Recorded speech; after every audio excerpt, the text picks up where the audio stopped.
We're going to discuss binomial expansion and expand powers of binomials.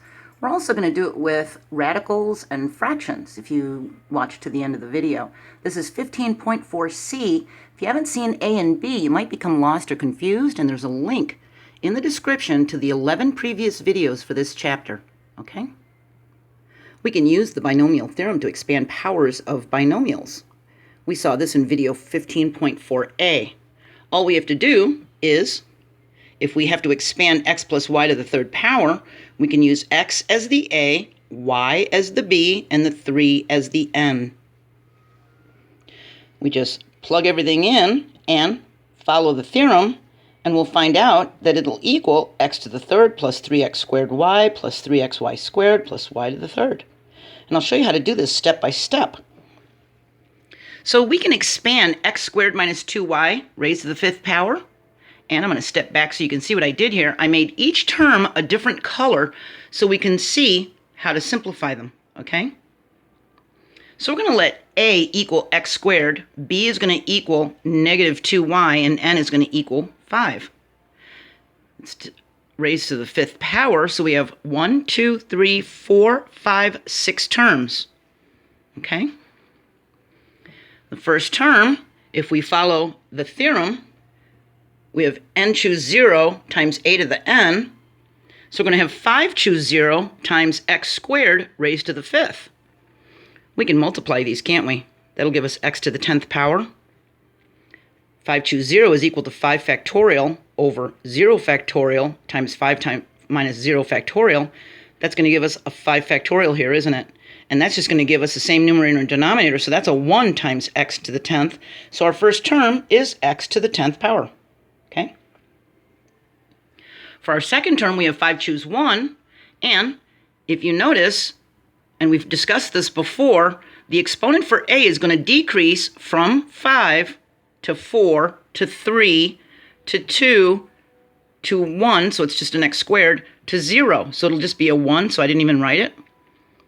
And the exponent for our b is going to increase from 0, which would just be a 1, so I didn't write it, to a 1, to a 2, to a 3, to a 4, to a 5. See?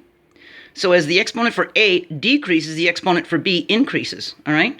So our second term, 5 choose 1, is equal to 5 factorial over 1 factorial times 5 minus 1 factorial. That gives us a 4 factorial here. We can do 2 times 4, which is x to the 8th. That's to the first power, isn't it? So we can just bring it down. We can write the 5 factorial with a factor of 4 factorial and cancel them out. So we just have a 5 over a 1, which is a 5. And we can multiply the 5 by the negative 2 and get a negative 10. So we have x to the 10th power minus 10x to the 8th y as the first and second term. For the third term, we have 5 choose 2. And we can multiply these to get x to the 6th power, can't we? 5 choose 2 is equal to 5 factorial over 2 factorial times 5 minus 2 factorial. This is a 3 factorial, isn't it? We can write 5 factorial with a factor of 3 factorial and cancel them out. So we just have a 20 over a 2, which is a 10. And negative 2y times negative 2y is a positive 4y squared. We multiply the 10 times the 4, we get 40, x to the 6th, y squared for our third term. For our fourth term, we have 5 choose 3. We have x squared raised to the second power. We can multiply these and get x to the 4th. 5 choose 3 is equal to this. 5 minus 3 factorial is a 2 factorial. We can write 5 factorial with a factor of 3 factorial and cancel them out. So we have 20 divided by 2 again, which is a 10. Then we have x to the 4th, and this negative 2y cubed is negative 8y cubed. We do 10 times negative 8 and get minus 80 x to the 4th y cubed as our fourth term. Our fifth term, we have 5 choose 4, and x squared is to the first power, so it's just x squared. And our negative 2y is to the 4th power. We'll do that in a second. 5 choose 4 is equal to this. This 5 minus 4 factorial is a 1 factorial. We can expand the 5 factorial with a factor of 4 factorial and cancel them out. So we have 5 over 1, which is a 5. Then we have our x squared, and negative 2y to the 4th power is positive 16y to the 4th power. We multiply the 5 times the 16 and get an 80x squared y to the 4th for our 5th term. For our 6th term, we have 5 choose 5, and the x squared is to the 0 power, so it's just a 1. Anything to the 0 power is a 1, isn't it? So I didn't bother putting it in. And we have negative 2y to the 5th power. 5 choose 5 is equal to this, which has the same numerator and denominator, so it's a 1, isn't it?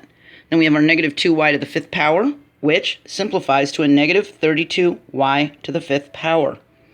So we have our 6 terms, and here they are. Okay?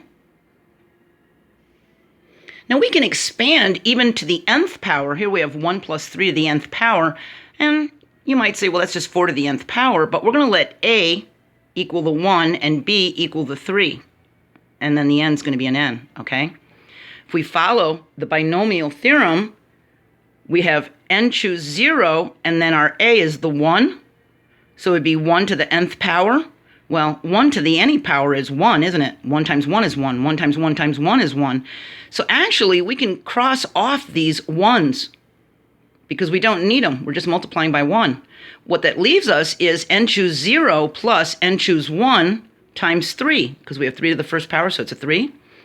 And plus n choose 2 times 3 squared, which is a 9, plus n choose 3 times 3 cubed, which is a 27. And then for our last term, we have n choose n times 3 to the nth. Okay? So we can expand something to the nth power, and we'd end up with this. Okay? Or something similar. All right? We can also do it with a radical. We've got 1 minus square root of 2 raised to the 4th power. We're going to let the a be the 1, and b is going to be the negative square root of 2, and it's raised to the 4th power, so n is 4. And following the theorem, our a is going to start with an exponent of 4 and slowly go 3, 2, 1, 0.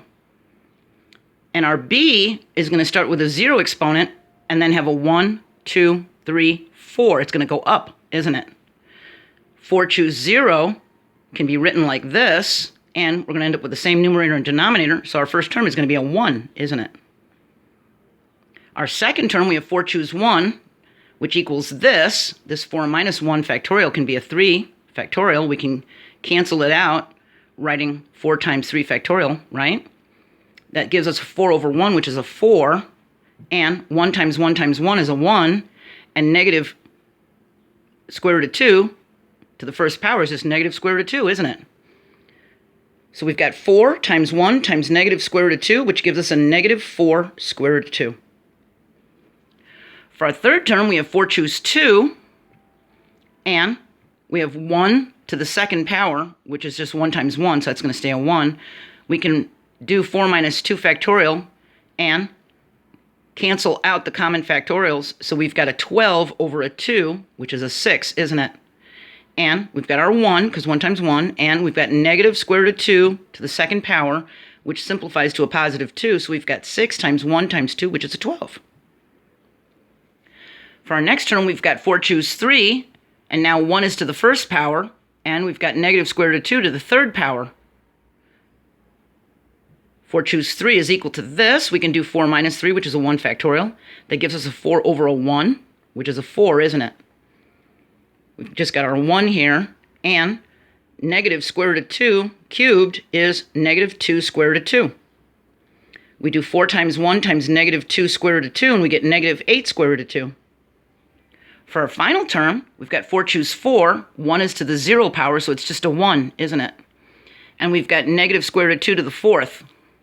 This is just a 1, and that's a 1. So we end up with just negative square root of 2 to the 4th power, which is 4.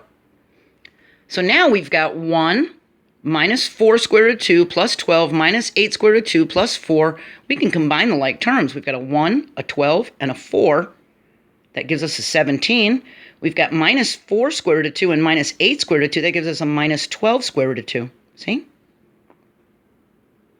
If you don't remember how to do these radicals with exponents, there'll be a link to Algebra 1, Chapter 11 from last year when we learned how to do that, if you need a refresher, okay? Just look in the description. We can also do it with a fraction. Here we've got 2x plus 1 over y, and it's raised to the 4th power. We're going to let a equal 2x. We're going to let b equal 1 over y. And we're going to let n equal 4. We do the same thing we did with the other ones. We use the theorem and we plug this information in. We've got our 4 choose 0, 4 choose 1, 4 choose 2, 4 choose 3, 4 choose 4. We've got our exponents. For 2x, a 4, then a 3, then a 2, then a 1, then a 0. For our b, our 1 over y, it goes from a 0 exponent to a 1, to a 2, to a 3, to a 4. We do the same thing we did before. We know 4 choose 0 is equal to 4 factorial over 0 factorial times 4 minus 0 factorial. That's just going to be a 1, isn't it? It's going to be a 4 factorial over 4 factorial. So we've got a 1 there. And when you're doing the 1 over y to the second power or to the third power or to the fourth power, what's going to happen is it's going to be 1 over y to the third power, 1 over y to the fourth power. See? Here we have the 1 over y to the second power. As we simplify this and cancel out common factorials, we're going to be left with 16x to the fourth plus 4 times x cubed times 1 over y plus 6 times 4x squared times 1 over y squared plus 4 times 2x times 1 over y cubed plus 1 over y to the fourth. We do the 4 times 8, and we get a 32. We have an x third to the third over y. We have 6 times 4, which is a 24. We have an x squared over a y squared. We have a 4 times 2, which is an 8x over y cubed, and then a 1 over y to the fourth. Okay? So it's not that this is difficult to do. It's just tedious. It just takes a while. All right? We're repeating the same processes over and over and over again. You just have to remember to do them in the correct order and remember which exponents you're supposed to use and remember how to simplify. Our next lesson is going to be subsets, 15.4d. We're going to determine the number of subsets in a finite set. I hope you understood this. I hope you're doing well. I'm really proud of anybody who watches math videos on YouTube, and I hope you're having a great day.